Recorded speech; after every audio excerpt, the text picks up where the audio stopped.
estamos todos, se cerraron la sala, me pasó un problema que lo metí en un grupo distinto y después no lo pude incorporar, pero lo voy a resolver ahora, ya después cuando termine la clase. Primero, entonces, generalidades. Yo creo que aquí vamos haciendo comentarios generales y se van identificando por grupo, ¿ya? Pareciera ser que hubo una sensación común de que las preguntas eran muy generales, ¿o no? Sí. Ya. Ok. Sin embargo, ¿qué es lo que sí pudieron avanzar o qué es lo que sí pudieron discutir? Vamos en el mismo orden, ¿les parece, grupo 1?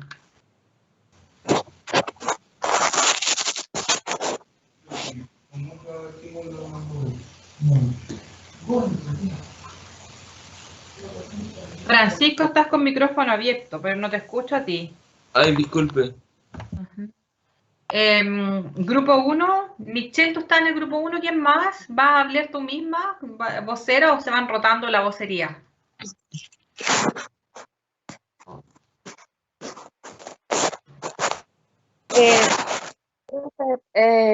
Bueno, nosotros lo que conversamos, el grupo objetivo era la adultez que comprende entre los 18 y los 40 años. Ya.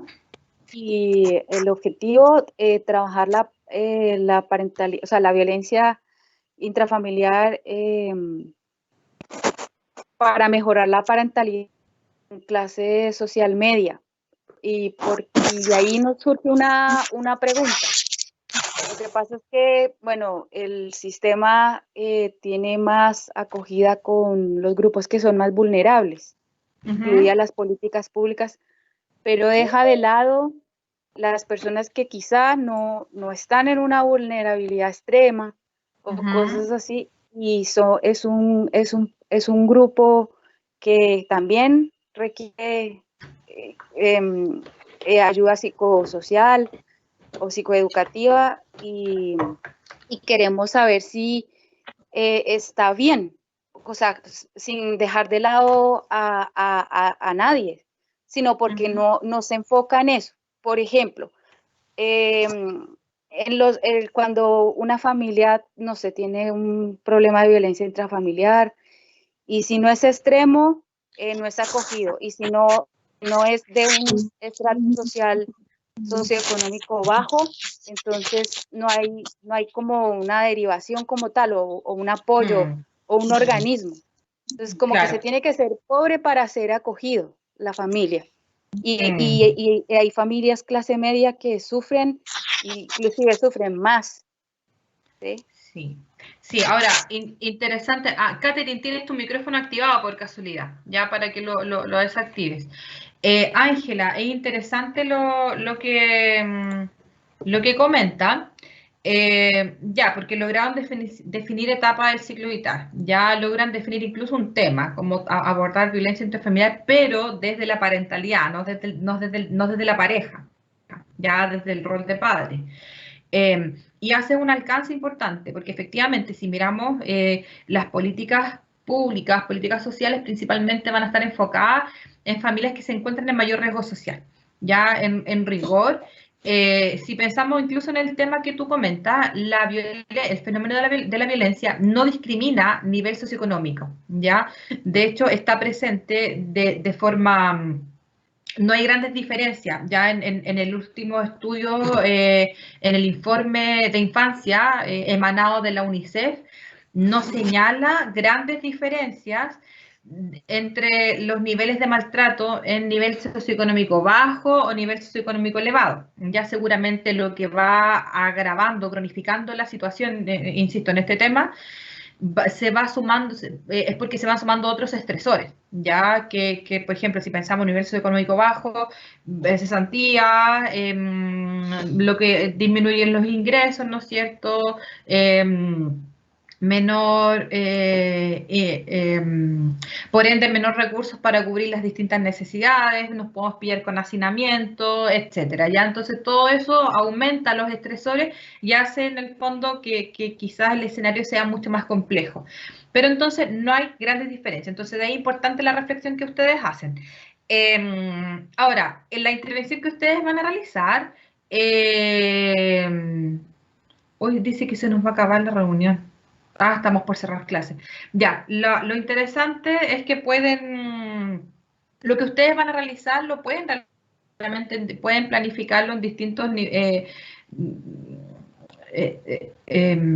van a tener que definir en qué estrato social van a querer ustedes trabajar. Ya hay alguien más con micrófono abierto, que es Pablo Díaz, también tienes tu micrófono abierto, estábamos escuchando algo privado. Profe, ¿qué se refiere con estrato social? Porque no es la clase social, ¿está mal que nosotros tengamos clase media? Está bien dicho, sí. Distinguir el estrato social, en el fondo, el grupo de pertenencia acorde a los ingresos económicos.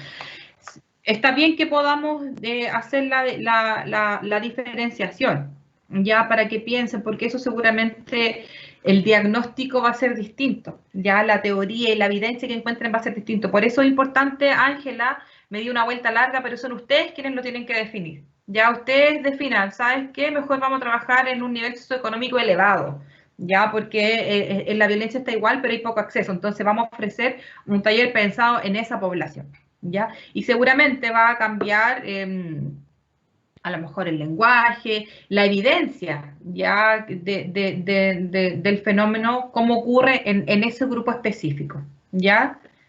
Eso, ya avancemos porque si no me di cuenta que la clase, mira, está planificada para las 11:30, está bien, ¿no es cierto? Nos quedan 4 minutos. Profe, la clase parece que termina a las 11:50. Lo que pasa es que usted le puso en Teams el calendario a las 11:30, creo. Por eso quizás sale que se va a cerrar. Ya, entonces vamos fluyendo, terminando al ritmo normal. Grupo 2. Perdón, Ángela, ¿quedó claro la intervención que hice respecto a las reflexiones? Sí, ya, son ustedes quienes definen. Grupo 2.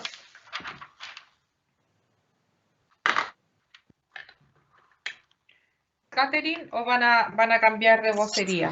Parece que dejó una compañera en la sala, o eso nos dijo que estaba sola en la sala. Las salas están cerradas. Entonces no. Ya, a ver, ahí volvió, parece, ¿no? Dice que aparece en la sala 2. Oh, qué triste, quedó encerrado. No, dice que se le cayó el internet también, pero la había agregado a otra sala.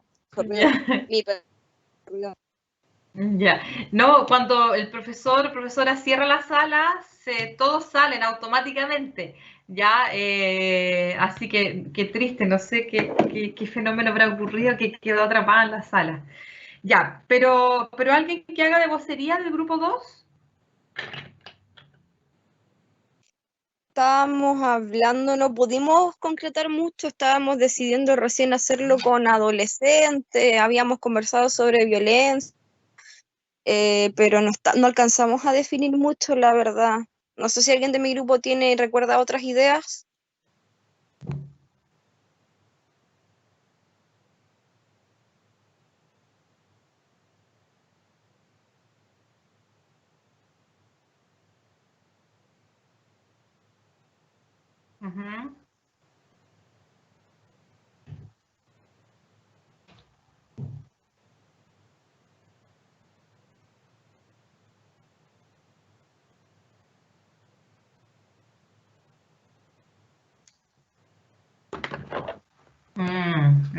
Ya. Y perdón lo específica que quiera hacer. Cuando hablan de adolescentes vulnerados, porque es como amplio, ¿vulnerados en qué área específicamente? ¿Estamos hablando de maltrato?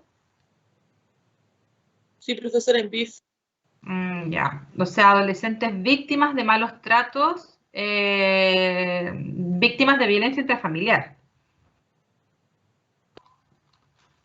Sí, víctimas de violencia intrafamiliar.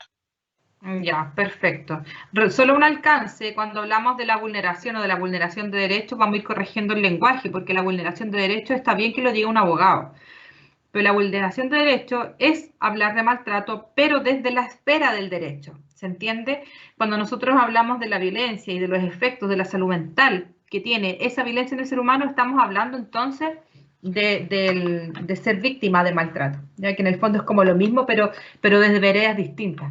Ya cuando uno habla de la vulneración del derecho estamos hablando, es como amplio, es como que a veces no, me pasa que no significa el dolor del ser humano. ¿Ya? Entonces profesora, nos referimos entonces a víctimas de maltrato. Ok. Sí. Bien, pero está bien, ya una aproximación. Adolescentes víctimas de malos tratos. Seguramente, apunte para ustedes, interesante distinguir. Dijeron de violencia intrafamiliar. Ya, hay distintos tipos de violencia intrafamiliar además. Ya como también pueden acotarlo más, o al menos para ideas. ¿No es cierto que está la violencia psicológica, está la violencia física, está la violencia sexual, ya económica en este caso para un niño no es tanto, salvo que sean privados de cierto de cubrir ciertas necesidades, pero ahí estamos hablando entonces de la negligencia, distinto. Creo que sí es importante la violencia económica con los adolescentes o los niños, porque realmente si la madre o el padre, quien sea el cuidador que se queda con el, no sé, o sea, se malgasta el dinero porque quiere comprar sustancias para alcoholizarse o drogarse en sí, porque ambas son drogas, y el niño se ve privado de eso porque, no sé, no le quiere entregar el dinero a quien lleva el dinero para la crianza del niño, por ejemplo, la madre, que es como lo general, no digo que no puede hacer al revés, porque he visto casos al revés. Entonces creo que es un poco, no sé, no está bien excluirlo, la verdad. No me parece correcto, porque sí he visto muchas veces que es muy presente dentro de familias que viven con ambos padres. Sí, pero para allá iba que en rigor la definición conceptual de violencia económica es en el fondo la privación del recurso económico y generalmente se aplica en la violencia de género de pareja. Cuando hablamos de niños, más que violencia económica, estaríamos hablando del tipo de violencia por omisión, que sería negligencia a lo que tú te refieres, ¿ya? Por ejemplo, sería negligente no comprar alimentos que el niño necesita para su sano desarrollo. Y eso es maltrato por omisión, que sería la negligencia, ¿ya? Es decir, yo dejo de hacer una conducta para cubrir una necesidad. Por ejemplo, es negligente también no comprarles ropa adecuada para la estación, ¿no es cierto? Ya empieza a hacer frío y uno espera, bueno, ahora estamos encerrados en la casa, pero cuando los niños van al colegio, que si empieza a hacer frío, que el niño vaya un poquito más abrigado, ¿no es cierto? Entonces, el privarlos de esos y que una mamá se ande comprando copete, ¿no es cierto? Claramente, tiene que ver con lo económico, pero en rigor el maltrato es la negligencia, ¿ya? No es la violencia económica. La violencia económica es cuando un hombre a una mujer la priva de las cuentas, por ejemplo, de las cuentas corrientes, o le toma el sueldo y se lo deposita a él, ¿no es cierto? Y le entrega una cantidad mínima de recursos para la subsistencia. O mujeres dueñas de casa que dependen de un marido que trabaja, los hombres van al supermercado y compran todas las cosas, pero no le entregan los recursos económicos. Esa es la violencia económica, por eso es distinta. Yo entendía lo que tú me explicabas, pero es distinta finalmente la conceptualización. Sería maltrato por omisión, ¿vale? ¿Sí? ¿Se entiende? Sí, totalmente.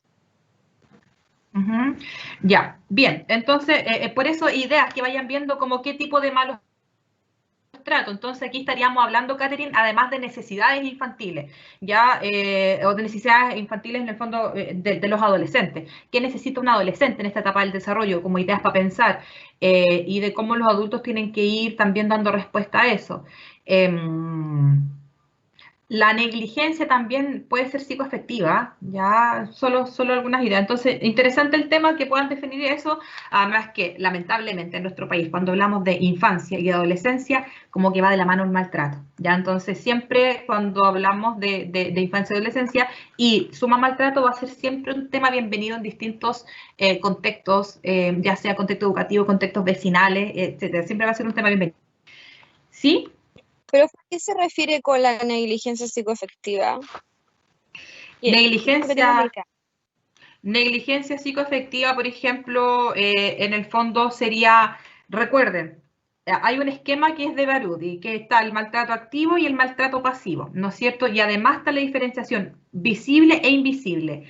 Activo es yo hago una conducta. Por ejemplo, el maltrato físico tiene la particularidad de que es un maltrato activo y visible. Es activo porque yo hago una conducta de golpear a alguien y además visible porque deja una huella, deja un moretón, se me ponen los pelos de punta, pero deja la quemadura de cigarro, deja el rasguño, etc. ¿Ya? Sin embargo, cuando hablamos del maltrato pasivo, es decir, dejar de hacer una conducta, y de tipo invisible, estamos hablando en este caso de negligencia o abandono, porque estamos hablando de dejar de hacer, dejar de responder a la necesidad, e invisible porque no se ve a simple vista, ¿ya? Y por eso nuestro importante rol como psicólogos para poder develarlo a través de un diagnóstico, ¿ya? Entonces, estamos hablando de no responder a necesidades emocionales. Si pensamos en un bebé que llora, se supone que debe ser calmado rápidamente, contenido, abrazado, darle besitos, cantarle un arrullo. Estoy cubriendo la necesidad, ¿ya? Si pensamos en un niño en etapa escolar, le están ocurriendo distintas cosas, está empezando a experimentar con otros grupos sociales, perdón, con grupos de pares, y por ende necesita darle significado muchas veces. Entonces, sería un cuidador que funciona de forma efectiva. Tiene que conversar, acoger, preguntar cómo se siente, qué está experimentando, acompañarlo, la educación y la crianza con el desarrollo emocional. Ya es normal sentir rabia, estamos sintiendo distintas emociones, la rabia la sentimos en la guatita, etcétera. Eso que se va haciendo a lo largo del ciclo vital. Lo mismo con los adolescentes. Ya en el fondo es la capacidad que tienen los adultos, los cuidadores, para poder contener, recibir y educar en términos afectivos a lo largo de las distintas etapas del ciclo vital. Por eso lo grafiqué así, porque un bebé lo calmamos, lo apapachamos, lo tocamos, ¿no es cierto? Lo arrullamos. Un adolescente, seguramente yo espero que con mi hijo cuando sea adolescente también poder abrazarlo y arrullarlo. Sin embargo, también hay otras cosas que uno hace de por medio, ¿ya? Conversa, contiene, da consejos, como más coloquialmente. ¿Respondo, Catherine, o me di una vuelta larga? Catherine, me habías preguntado Sí, tú o alguien más. ¿Sí? Ya. Sí, yo. Sí. Muchas gracias. Ya, a veces me doy vuelta larga, me dicen pare, profe, ya. Bien, entonces igual tienen otras cosas que pensar, pero ya tienen un avance, ¿no es cierto? Grupo 3. Ya, ¿me escuchas? Sí, Miguel, ¿no es cierto? Sí, Ya. ya. Nosotros habíamos pensado como grupo en la adolescencia, principalmente porque nos llamó la atención el hecho de que existen muchos jóvenes que sufren de abuso de sustancias, y la motivación que sentimos respecto a este tema es que nosotros también, como somos jóvenes, obviamente hemos experimentado en carne propia ese ambiente, y nos llama la atención cómo poder crear estrategias para poder colaborar con ellos. Además, fue otro impulsor la situación a nivel mundial del encierro, el estrés, la pandemia, que podría ser un desencadenante para el abuso de sustancias. Y eso fue como un plus también para poder abordar este tema. Perfecto. Y lo que creemos que necesitan los adolescentes que tienen abuso de sustancias sería básicamente el acompañamiento sin juicio, el apoyo, la orientación, la educación y la comprensión. Súper, súper. Sugerencia, es importante que también, no al tiro, ¿no es cierto?, pero que vayan pensando como, usaste la palabra abuso, pero también puede ser como a lo mejor que tengan un consumo inicial, ya, o adolescentes que a lo mejor ya tengan un problema de consumo, y desde ahí seguramente experiencia a nivel nacional lo tiene Senda, y hay instrumentos para definir qué es un consumo inicial o exploratorio, y cuando ya hay un mayor compromiso biopsicosocial. ¿Ya? Entonces ahí pensar como qué grado de compromiso respecto al consumo ustedes quisieran trabajar, porque claramente va a cambiar la estrategia, porque si a lo mejor son chicos que han probado, ¿no es cierto?, a lo mejor es algo más psicoeducativo, como hablando de los riesgos, y a lo mejor fortaleciendo recursos para que no caigan precisamente en una adicción. Pero es distinto si van a trabajar con un grupo que a lo mejor ya tiene un grado de adicción, ¿ya? Porque las estrategias son completamente distintas. Entonces, ¿cómo chequear eso? Incluso también las diferencias en las drogas, cuando uno define un grupo. O incluso si el grupo solo consume o es consumidor y infractor de ley, ya pensar en eso, o si a lo mejor solo han probado marihuana, que es como la droga que más masiva, ¿no es cierto? Si solo han probado marihuana, o si a lo mejor ya han probado más de una droga, ya que puede ser otro criterio de inclusión o exclusión, ya marihuana, cocaína y a lo mejor como un trip, no sé cómo se denomina, ya. Entonces, eso es importante también como considerar. ¿Vale, Miguel? Ya, gracias. Uh-huh. Grupo 4. Nosotros estábamos viendo el tema de los trastornos alimenticios en adultos emergentes. Ya, súper. Ahí queríamos ver, o sea, no habíamos pensado por el tema de que, bueno, pueden ser estudiantes, pueden haber estado ingresando al mundo laboral, estar ingresando al mundo laboral. Entonces, estrés, el tema también de la pandemia, todo asociaron la pandemia, sí, el tema de estar trabajando, estudiando desde la casa, quizás que comen más o quizás este estrés de no comer, pero todo está en idea todavía, no lo hemos rebuscado mucho. Además también por el tema de que no estaba el Nico, entonces también estábamos viendo qué hacer para poder agregarlo. Pero en eso estamos. Súper. Esa es nuestra idea. Súper. Nicolás, nuevamente reitero mis disculpas, lo voy a resolver para sacarte del grupo equivocado, incorporarte en tu grupo para que puedan hacer las discusiones. Y hay también harto que discutir. Tienen la etapa del ciclo vital, trastorno alimenticio, pero claro, ¿qué tipo de trastorno alimenticio? O si pensamos, por ejemplo, hay muchos índices de obesidad, muchos, me incluyo, hemos aumentado de peso, ¿no es cierto? Sí. A causa del sedentarismo, quizás de la ansiedad. Entonces, van a ir como por ese camino o van a ir por el camino de que muchas personas cuando están estresadas o ansiosas tienden a comer menos a propósito del estrés y la tensión corporal, ¿no es cierto? Como que esta sensación de no puedo tragar, ¿ya? Que sería otro camino de intervención, ¿ya?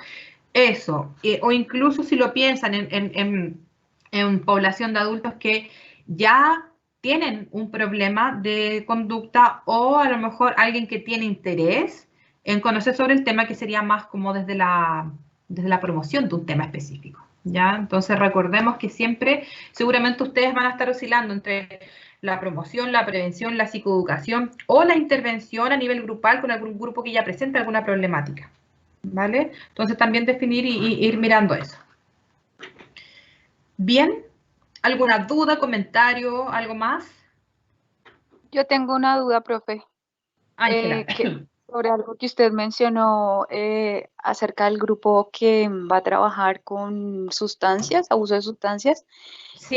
¿Por qué los modelos de intervención varían según el tipo de sustancia que se consuma? Porque... Perdón, sí, adelante.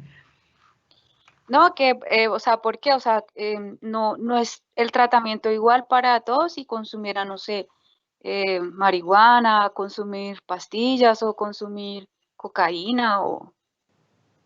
No, lo que muestra la evidencia es que generalmente, por eso era importante como que le den la vuelta, cuando hay un consumo inicial o experimental, la droga, les pregunto a ustedes, ¿saben cuál es la droga como que más se prueba cuando uno está experimentando?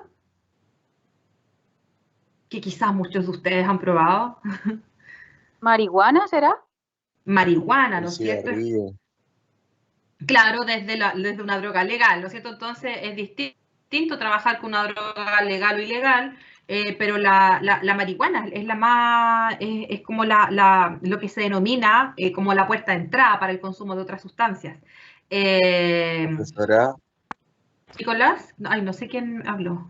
Felipe, Felipe, perdón, que no te veía, ¿ya? tengo entendido que en realidad eso es el alcohol, no la marihuana.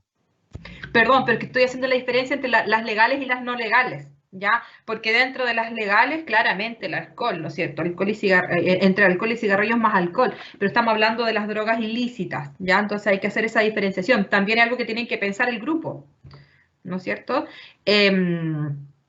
Dentro de la ilícita es la marihuana, es la que más se repite como puesta en entrada para otra, y la que se denomina como blanda. droga blanda, versus una droga dura, ¿no es cierto? Además que tienen efectos distintos, por eso es importante y por ende la psicoeducación va a ser distinta, porque la marihuana tiene un efecto depresor, ¿ya? En cambio, si pensamos en la cocaína, tiene un efecto activante y las consecuencias van a ser distintas. Entonces, inclusive, la información que le vamos a entregar a la persona va a ser distinta, porque vamos a estar trabajando con temáticas distintas, efectos distintos. Y más que la droga, además de la droga, es importante la cantidad, porque según una escala, que utiliza Senda, según la escala según la escala para evaluar el nivel de daño, el nivel de compromiso del consumo, se supone que, entre otras variables, pero a más bajo compromiso, o sea, a menor cantidad de sustancia, menor grado de compromiso biopsicosocial en cuanto a la adicción. En cambio, mientras más sustancias consumas, hay mayor grado de compromiso, por ende mayor dependencia, ¿ya? O mayor gravedad de deterioro en el ser humano, la persona que consume. Por eso es importante también no solo el tipo, sino que la cantidad de sustancias que consume. No es lo mismo solo marihuana a marihuana, alcohol, cocaína de vez en cuando y clonazepam cuando hay, ¿ya? Entonces, no es lo mismo. ¿Respondo a tu pregunta, Gracias, Ángela? profesora. Sí, muchísimas gracias. Ya, bien. No sé ustedes, pero a mí se me pasó igual el tiempo volando. Ya me agrada mucho que el objetivo también, o sea, es ir realizando contenidos, pero recuerden que como estamos trabajando y vamos a trabajar en el diseño de la intervención, en algunos momentos nos vamos a detener más en la teoría y en otros momentos precisamente vamos a hacer este trabajo más de tipo grupal. Bien. Tenía otro video, pero estamos ya en la hora. Yo me comprometo a dejárselos, ya cuando yo resuelva el tema mi clave, se los voy a colgar. Son 2 videos de un programa en el que yo trabajé en Santiago, que son los extintos, le denomino los extintos PPC, que son programas de prevención comunitaria. En Talca nunca existieron, que son programas del Sename que se instalan en el territorio y que se encargan de la prevención, ¿ya? Entonces, son videos de experiencia, ¿ya? Y que me gustaría que lo vieran. No es una entrevista como la otra, sino que solamente es como uno es un resultado, o sea, ambos son resultados de un largo trabajo con la comunidad, uno con un grupo específico y el otro que abarcó una comunidad en general, ¿ya?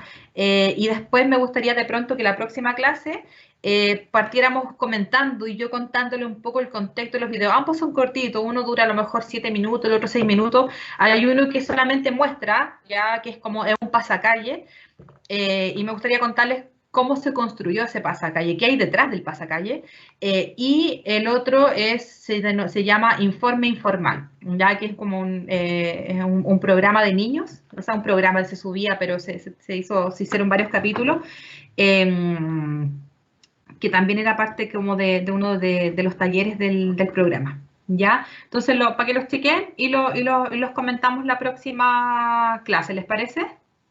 Ángela. Profesora, ¿y no puede dejar los links ahí en el chat? Ahora sí, los links porque ahí nos queda fácil sacarlos. Ya. Entonces, mientras usted puede subirlos, porque no creo que no le permite el team subir videos, creo. Solo los links a la plataforma. Ya, pero pero que se los dejo en la plataforma o en el chat. O sea, por ahora en el chat, mientras usted puede, como le debe dejar registro de eso. Ya. Pero por mientras nos serviría por chat. Por mientras se los dejo en el chat, después yo se los puedo dejar, la idea es dejárselos en la plataforma oficial, cuando rescate mi clave. Ahí está, el primero es el informe informal y el otro es una batucada. Ya ahí tuve una caída de carnet del año 2010, hace harto tiempo. Ese fue mi primer trabajo. Pero bueno, ahí se los comparto que es una experiencia que fue muy nutritiva y para que la podamos conversar, porque precisamente está, lo de la batucada, insisto, es un registro, pero quería después comentarles de cómo el largo camino que se recorrió para ese pasacalle. ¿Vale? Ya, chicos, chicas, chiques. Abren micrófono algunos nomás, como qué tal la sesión de hoy día, con qué sensación se quedan, qué se llevan de acá. Brevemente.